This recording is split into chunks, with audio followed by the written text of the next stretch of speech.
Welcome to Daxue Talks, a show powered by Daxue Consulting, a China-based strategic market research company founded in 2010.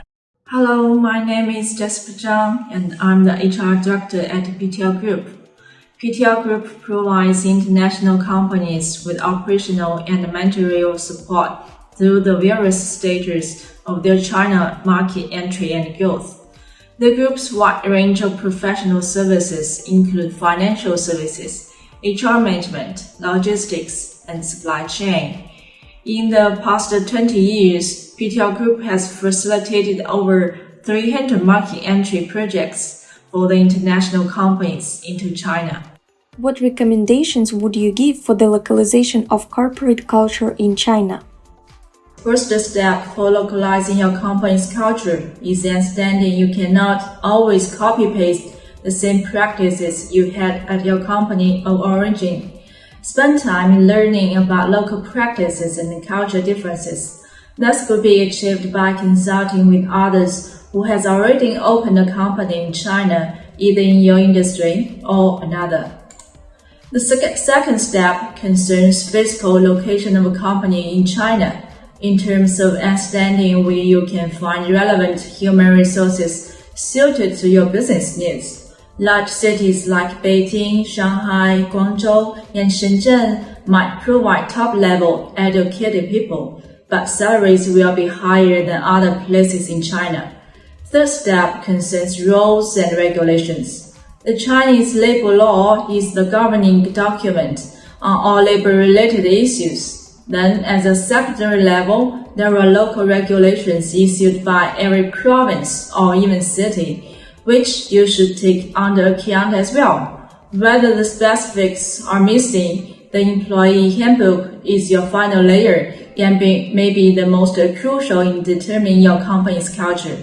We interrupt this show to bring you breaking news of more awesome China business tips. You can find these tips on our other China business channels. Instead of hunting online for information about the Chinese market, subscribe to our newsletter, and every week, we will deliver China business news to your inbox. Find the link in the description. Can you explain what is the employee handbook and why it is so important in China? The employee handbook is a guiding document which on one hand specifies HR and company regulations and rules such as the process of enrollment and termination of employment or procedure such as leave application.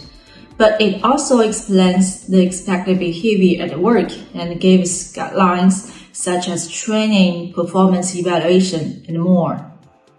With the employee handbook, the employees know what rules to follow and what's expected of them, and the company can take discipline measures when there is a problem.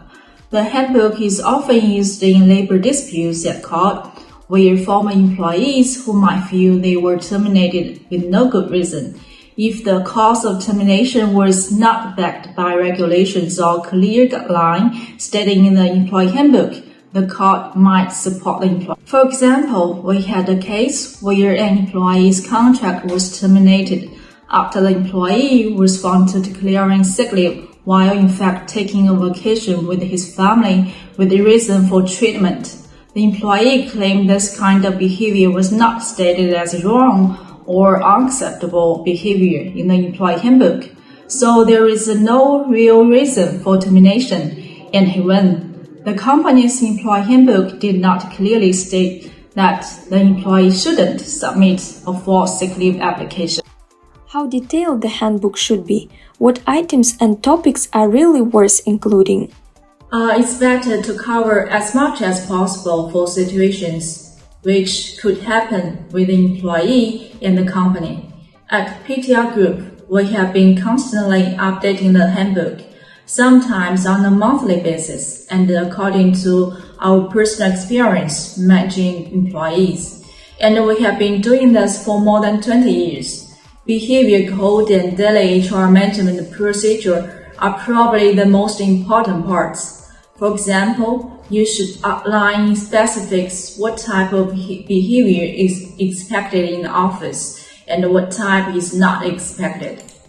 Some things like that might seem obvious in your culture are not as straightforward here, For example, China only recently added to the National Civil Code some anti-sexual harassment regulations, but these are relatively broad and could be translated in different ways. Local governments, except for Shenzhen, have not issued detailed regulations yet. We believe, though, that any company should be added and outlines in specifics the internal regulations regarding anti-sexual harassment, even if the local law is not yet well provided.